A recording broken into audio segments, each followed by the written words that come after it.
गणित कक्षा 10 प्रश्नावली 2.2 के प्रश्न संख्या 1 को हल करेंगे। निम्न द्विघात बहुपदों के शून्यंक ज्ञात कीजिए और शून्यंकों तथा गुणांकों के बीच संबंध की सत्यता की जांच कीजिए। हमें ये समीकरण दिए गए हैं, द्विघात समीकरण है। इनमें हमें इनके पहले शून्यंक ज्ञात करने हैं, उसके बाद में इनके गुणांकों और शून्यंकों के जो बीच के संबंध है उनकी सत्यता की जांच करनी है। तो पहला सवाल हम लेते हैं x की घात 2 माइनस के 2x और माइनस 8। इस प्रश्न में हमें दिया गया जो मान है x की घात माइनस 2x और माइनस 8। सबसे पहले हम प्रथम और अंतिम पद का जो गुणनफल है वो करेंगे। तो यहाँ x की घात 2 और माइनस 8 को हम गुणा करते हैं, माइनस के 8 गुणा x की घात 2। ये जो गुणनफल हमें प्राप्त होगा, यहाँ पर x का गुणांक 1 है और यहाँ 8 के गुणा में जो x की घात है वो 0 है। तो x की घातों का तो गुणनफल में योग हो जाता है, तो x की घात 0 और 2 x की घात 2 रह जाएगी। और 1 को 8 से गुणा करेंगे, 8 और प्लस और माइनस माइनस माइनस के 8x स्क्वायर हमारा प्रथम और अंतिम पद का गुणनफल प्राप्त होता है। उसके बाद में जो मध्य पद है इसका, उस मध्य पद के जो दो गुणनखंड लेते हैं उनका अंतर इस मध्य पद के बराबर होना चाहिए और उनका जो गुणनफल है वो प्रथम और अंतिम पद के गुणनफल के बराबर होना चाहिए। तो जो माइनस के 4x और प्लस के 2x, इन दोनों के मध्य माइनस 2x अंतर है और इन दोनों का जो माइनस 4x गुणा प्लस के 2x, इन दोनों का जो गुणनफल है x और x की घात तो योग हो जाएगा, 2 गुणा 4 8 हो जाएगा और प्लस और माइनस माइनस माइनस के 8x स्क्वायर हो जाएंगे। तो यहाँ पर जो हमारे दो गुणनखंड लेने हैं जिनका अंतर माइनस 2x होना चाहिए वो है माइनस 4x और प्लस के 2x। एक्स स्क्वायर माइनस के 4x और प्लस के 2x माइनस 8। अब हमारा जो मान है यहाँ से ये द्विघात समीकरण के गुणनखंड हो गए। इन दोनों संख्याओं में से कॉमन लेना है। कॉमन उसी संख्या को लिया जाता है जो दोनों ही संख्या का गुणनखंड हो, या फिर कहें कि दोनों संख्या में उसका भाग जाता हो, पूरी तरह विभाजित करता हो। तो इसमें और इस दोनों मानों में x का भाग जाता है, x इन दोनों का गुणनखंड है, तो x हमने कॉमन ले लिया। और यहाँ क्या बचा है अब, तो जिस संख्या को हम कॉमन लेते हैं उसी का भाग देंगे। तो x का भाग x की घात 2 में देंगे तो x की घात 1 हमारा इसका भागफल आएगा, और माइनस x का भाग माइनस 4x में देंगे तो हमें 4x प्राप्त होगा। माइनस के अब यहाँ से भी हमें कॉमन लेना है, और तो यहाँ से हम कॉमन लेंगे तो दोनों में 2 का भाग जाता है, दोनों संख्याओं का गुणनखंड है, तो प्लस के 2 हमने कॉमन लिए। यहाँ 2 कॉमन लेने के बाद में 2x में 2 का भाग देंगे तो यहाँ x, और माइनस 2 का भाग 8 में 4 बार। यहाँ पर विशेष ध्यान रखना है कि दोनों जो कोष्टक है ये समान होने चाहिए। उसके बाद में आगे हमारे पास में इन दोनों कोष्टक में से एक लेंगे और एक हो जाएगा x प्लस 2 और एक हो जाएगा x माइनस 4। इनको शून्य के बराबर हम रखेंगे, x प्लस 2 बराबर 0 और x माइनस 4 बराबर 0। यहाँ से जो मान प्राप्त होगा x का वो x बराबर माइनस के 2 और यहाँ से मान प्राप्त होगा x बराबर प्लस के 4। पक्षांतरण कर लेंगे हम दोनों का, तो x के जो शून्यंक प्राप्त हुए हैं वो हमें माइनस 2 और 4 प्राप्त हुए हैं।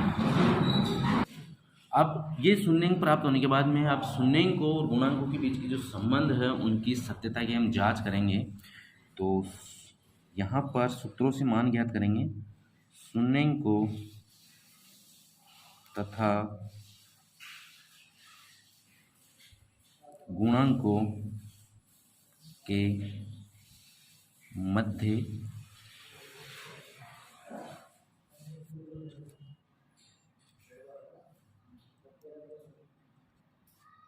सत्यता की जांच। ठीक है, यहाँ से सबसे पहले शून्यंकों का योग करते हैं। उन दोनों शून्यंक जो ये है हमारे पास में माइनस 2 और 4 ही हमारे शून्यंक है, तो शून्यंकों का योग करेंगे। शून्यंकों का योग वो होगा एल्फा प्लस बीटा, और ये जो मान है ये होना चाहिए माइनस बी बटा ए के बराबर। अब यहाँ जानते हैं कि माइनस के ये जो बी बटा ए है ये कहाँ से हम मान प्राप्त करेंगे, तो हमारी जो द्विघात समीकरण है वो हो एक्स स्क्वायर माइनस के 2x और माइनस 8। तो ये जो है ये a x square minus b x plus c इस रूप में अपने पास में है। तो यहाँ जो b है वो है x का गुणांक, ठीक है, और जो a है वह है एक्स स्क्वायर का गुणांक। यहाँ पर आगे हम लिख देते हैं माइनस ब्रैकेट में x का गुणांक। अब यहाँ जो माइनस चिन्ह है ये सूत्र में है, और ये अगर अपने पास में यहाँ पर भी मान माइनस में है तो उसे भी हम साथ में रखेंगे। और जो a है वह है एक्स स्क्वायर का गुणांक, एक्स स्क्वायर का गुणांक। तो दोनों शून्यंकों को हम जोड़ेंगे तो 4 और माइनस 2 बराबर माइनस b का जो मान है वह है माइनस के 2 माइनस 2 बटा a का जो मान है 1 है। क्योंकि यहाँ इसका गुणांक में आगे संख्या नहीं है, तो किसी भी संख्या में अगर गुणांक लिखा नहीं है तो उसका अर्थ है कि 1 इसका गुणांक है। तो अपने पास में 2 बराबर 2, ये जो शून्यंकों का योग है इसकी सत्यता की जांच हमने की है तो सही पाई गई है। दोनों मान बराबर है शून्यंकों का योग और सूत्र में जो मान रखा है। उसके बाद में हम ज्ञात करेंगे शून्यंकों का गुणनफल। शून्यंकों का गुणनफल, शून्यंकों का जो गुणनफल होगा वो होगा एल्फा गुणा बीटा, ठीक है। इन दोनों को गुणा करेंगे, ये मान जो होना चाहिए वो होना चाहिए c बटा a के बराबर।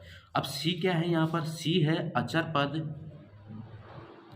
अचर पद, और जो a है वह है एक्स स्क्वायर का गुणांक। यहाँ हम 4 गुणा 2, 4 गुणा माइनस 2 करेंगे, क्योंकि एल्फा का मान क्या है 4 है। यहाँ जो मान है ये हम 4 और माइनस 2 इस तरह से एल्फा और बीटा मान सकते हैं। चाहे एल्फा बीटा किसी हिसाब से भी मान लेते, उसमें कोई फर्क नहीं आता, संख्याओं का मान वही रहता है। और उसके बाद में c है जो अचर पद है, तो यहाँ देखेंगे कि c जो अचर पद है वह है माइनस के 8, माइनस 8, और जो a है एक्स स्क्वायर का गुणांक है वह है 1, माइनस 4 और माइनस 2 को गुणा करेंगे तो माइनस के 8 बराबर 1 का भाग माइनस 8 में देंगे माइनस 8। दोनों मान यहाँ पर अपने पास में सही प्राप्त हुए हैं और जो शून्यंकों की सत्यता की जांच है वो सही पाई गई है। तो इस तरह से हम इनके शून्यंकों की जो गुणांकों और शून्यंकों का जो योग है इनके मध्य जो जांच करते हैं। शून्यंकों का योग इस प्रकार से, शून्यंकों का गुणनफल है उनका इस प्रकार से, शून्यंकों की जांच करके सवाल का पता कर सकते हैं कि हमारा जो सवाल है ये सही है या नहीं है। तो आज के इस वीडियो में हमने बेसिक कॉन्सेप्ट के साथ में पहला सवाल बताया है। नेक्स्ट वीडियो में इसी प्रश्नावली के सवाल बताएंगे। वीडियो को लाइक कीजिए और चैनल को सब्सक्राइब कीजिए। क्लास 1 to 12 सब्जेक्ट्स के लिए मैथ, साइंस, इंग्लिश के रिलेटेड वीडियो हम इस चैनल पर अपलोड करते रहेंगे। धन्यवाद।